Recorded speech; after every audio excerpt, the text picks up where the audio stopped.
Welcome back to my weekly quick rundown of the 5 most interesting games I've played this week. This time though, with a bit of a warning about one game in particular that sadly really let me down. But I'm your host, NimbleThor, and now let's just jump right into the games where I will go over each one in less than 1 minute per game with my favorites saved for the end of this video.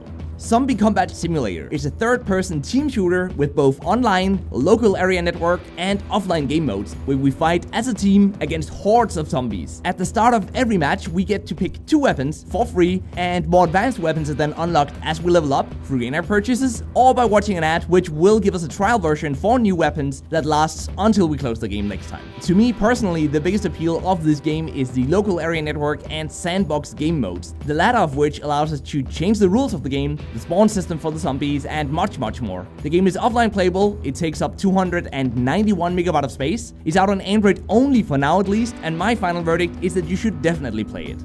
Clone Armies is a 2D action game where we control the character with a gun as we try to take out as many of the enemies as we can before we will eventually die. When dead, however, we can respawn as a new character, while a clone then repeats exactly what we did before dying. The single player game mode has 30 very difficult levels, and the multiplayer mode has us first fight against an opponent's defense setup and then in round 2 protect against the opponent's attack. The game monetizes through a $2 in-app purchase to unlock the sandbox game mode and through selling premium currency, which can be spent on opening crates, one through PvP instantly, which will unlock new characters and allow us to level up existing ones. The game can be played offline, it takes up 103 MB of space, it's out on Android and iOS, and my final verdict is that you should definitely play this one. Boxing Star is the third game this week, and it's a new boxing sports game by the Battle of Arrow developer 433. The controls are swipe and tap based, but much more interesting and difficult to master than your typical fighting game on mobile, which means that yes, it does take some actual skill to win matches in this game. The game has some single player story missions as well as a non-real-time multiplayer mode, and the entire game is of extremely high quality, including some well thought out and really fun characters. Sadly, however, the game is very grindy and it does become pay to win later on, as we can both pay to unlock new gear faster and we can spend premium currency on recovering health in between rounds. Would I then recommend this game? Absolutely, as the gameplay is great fun, but I just wouldn't recommend playing it further than to the point where the game becomes one big grind. At that point, I would say just stop the game, and just take it for what it has been. The game requires us to be online to play it. It takes up 454 MB of space. It's out on Android and iOS, and my final verdict, as I said before, is that you should at least give it a try.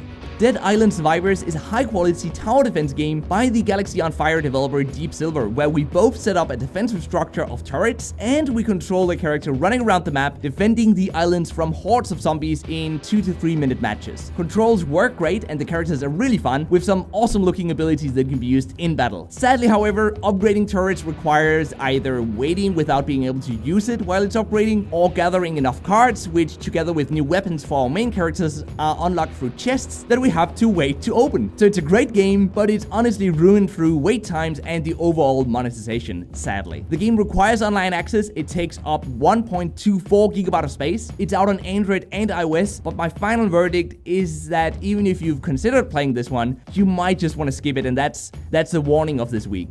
The 2D fantasy MMORPG MapleStory Mobile was finally globally released last week. And if you want to play it for yourself, just be aware of the 1.4 GB patch and be sure to check out the game's subreddit for some tips on getting started. It can really save you a lot of time. The joystick controls works decently. They do take a few minutes to get used to, but the game has 2 auto systems, which most players use to travel the world, and that is Auto Quest, which can be used at all times, and Auto Battle, which we have 2 hours of every single day. Players that then want more auto battle time can buy it for premium currency, and apart from that, the game mostly monetizes through cosmetics and boxes that can unlock legendary equipment. So is the game pay to win then? Yeah, I'll have to say yes to that. It is kind of pay to win because you can pay for the bot and you can pay to acquire better gear faster. But does it mean that free players cannot compete? Not at all, luckily. In fact, I know of a person among the top 60 players who have never spent a dime on the game. And overall, the game is of very high quality. The character progression is interesting and it has dungeons, guilds, and a ton of content. But if you despise auto systems, you might just want to skip this one. The game does of course require an online connection. It takes up 1.78 GB of space. It's out both on Android and iOS, and my final verdict is that you should play it if you want a semi-auto/idle MMORPG, as it's my favorite game of this week.